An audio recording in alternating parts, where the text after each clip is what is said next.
Today, I'm going to show you the best charms that you can use in LEGO Fortnite's expert mode, as well as the best foods you need to be carrying with you. And as you can tell, I'm not using regeneration charms, so watch until the end to find out exactly why. Now, in the early game stages, you can go with a gray common charm, or you could actually kind of skip that step, which makes things very easy. If you simply go over to the heart section of your crafting bench and scroll down, you could see that the common health charm only gives you one additional heart, but requires 5 wolf claw, where the health charm green version gives you 2 hearts and requires 1 shell. In my opinion, I think that it makes a little more sense to go for the green one first. So let's touch on that again. When you take a look inside of this area and then you go down to that gray health charm, you could see that it requires 5 wolf claw. But what's the point in making one of those charms when that same 5 wolf claw can be made into a spinning wheel, which is going to turn that silk into silk thread? Silk thread is required in order to make the uncommon or green health charm, which does give you an additional heart. So I think what makes the most sense is to hold on to that wolf claw, put it into the spinning wheel, and then create an uncommon green health charm instead. And just in case you didn't know, you can find spiders all over the map, underneath rocks, in between trees, and near bushes. And then when it comes to getting yourself some shell, that is also extremely easy to get. All that you need is 1 shield and then any type of weapon in the game. And if you hold up your shield in your offhand, you could put that shell on its back and get critical hits to attack it. Now, when it comes to the food you're going to be eating early game, the number one thing to eat is grilled meat. You can get this from killing animals, bears, wolves, or anything else in the game that drops meat. Put it inside of a grill and you're going to earn yourself 2 additional hearts, as well as replenish 8 total hunger. I understand that there's food such as corn on the cob, fried egg, and other various items that eat a little bit faster than the grilled meat, but getting those 2 extra hearts is absolutely crucial early game. Now, the next part of this gets a little bit easier, as the game gets much easier as time goes on. You're going to want to have 2 cool-headed charms, the green version, and then 1 rare or blue version of the Totem of Return. These are extremely easy to get once you get to this point in the game, because you're just going to go into the dry valley, find yourself some sand claw or sand wolves, and then get yourself some sand shell. And we could use that same trick that I showed you guys prior inside of this area. You're going to also need sand shell inside of your cool-headed charm as well. So this could be done extremely quick. So because when we go into the dry valley, we may not have these cool-headed charms just yet until we craft them. So you may be able to take some damage because your character's hot. Just make sure that you have a shield so that you don't take any damage, and use that to your advantage when killing the sand shells. Now, when it comes to the food or beverages that you should have, it's honestly kind of common sense. The first thing that I want to have is a juicer. So that requires plank, marble slab, and knotroot rods. Inside of here, you have a snowberry shake, which gives 10 resistance to the heat. It requires milk and snowberry. Milk can be made simply by having a cow at your village, and snowberries can be picked inside of the Frostlands biome, or you could put your villagers on this job and they'll provide you snowberry shakes as well.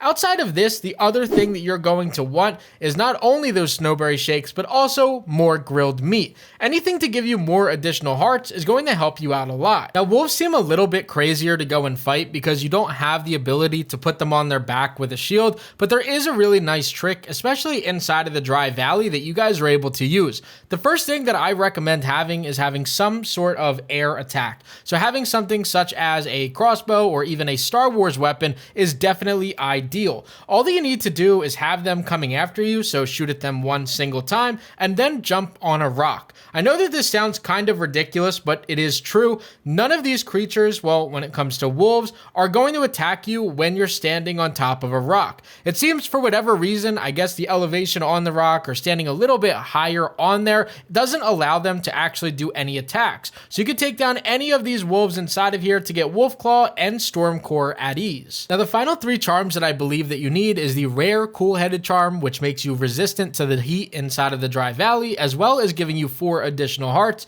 This does require 3 items that you would find inside of the Frostlands biome, but I will teach you guys how to figure that out a little bit easier, as well as killing 1 sand brute. After that, you're going to have the purple Totem of Return. This requires, again, a little bit easier items from that Frostlands biome, and the inner fire charm, which requires 2 items from the dry valley and then 2 items items from the Frostlands biome. But again, these items actually aren't that difficult to get as long as you're on Star Wars Island. Now, I created this image here for all of you guys to check out when it comes to fighting different brutes on Star Wars Island. There's a few things that I want you guys to notice which are very important when it comes to killing these brutes. The first thing is that you have two different spawners that are very close to the Star Wars cave that you originally come out of. That's really important to note because you could use the enemy NPCs to help fight those players.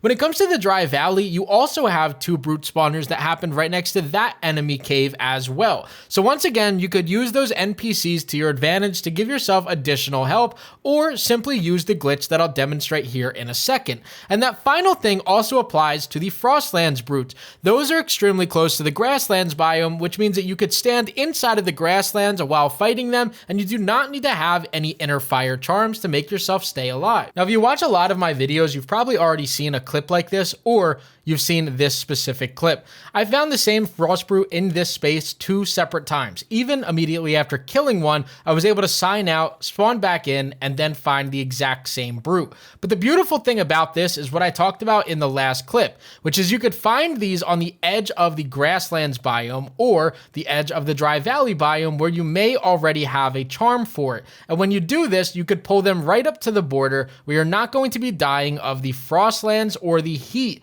while trying to fight these brutes. You could see they can't do any type of melee attack when you drag them like this or pull them to this area, so you could simply sit back and then shoot at them from a distance and get very easy kills to earn new charms. I don't know if this is just in the Star Wars area, but what I also found was that when it comes to the frost shells, you actually typically find these in bunches. Something that I would do is just run around this area. I would still take damage because I don't have inner fire charms, and even when sitting there and trying to find one of them or fight a second one of them, I would often find 2 of them in the same place. And then I would use that same exact tactic where I would hold up a shield and then fight them with a lightsaber or a sword and do critical damage and make it a lot easier. Now, getting Malachite and Malachite Slabs is extremely easy in this game. All you want to do is just climb up one of these hills on the Frostlands area, and you're going to be able to find them pretty much set away from any enemies in the game. What I found is that these are typically on the edge of these cliffs or on the edge of these mountaintops, and you could go up here and try to farm these.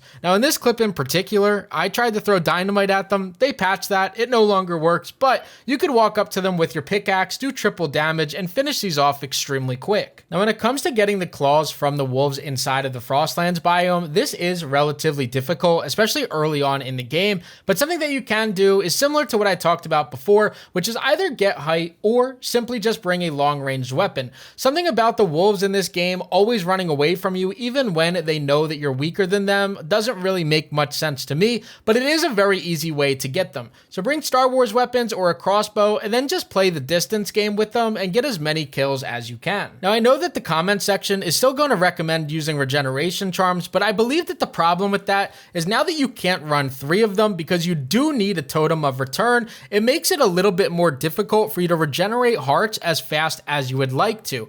Because of this, I do recommend using the totems or the charms that have to do with weather or temperature specific biomes. Because of this, you're not going to lose any hearts. And if you guys didn't know, as long as you're full HP, you cannot be one-shot in this game. So that means that if you're not taking damage from the heat or from the cold, technically, you can never be one-shot. As long as you don't take any damage prior to a second hit that could technically one-shot you, you will never get one hit by an enemy and lose your entire world. But I hope that this video helps every single one of you. Don't forget to comment down below what charms you guys are currently using in your expert mode world, or even if you guys are just playing survival, let us know down in the comment section what you guys are using. But as always, guys, this was Crafty, and I'm out.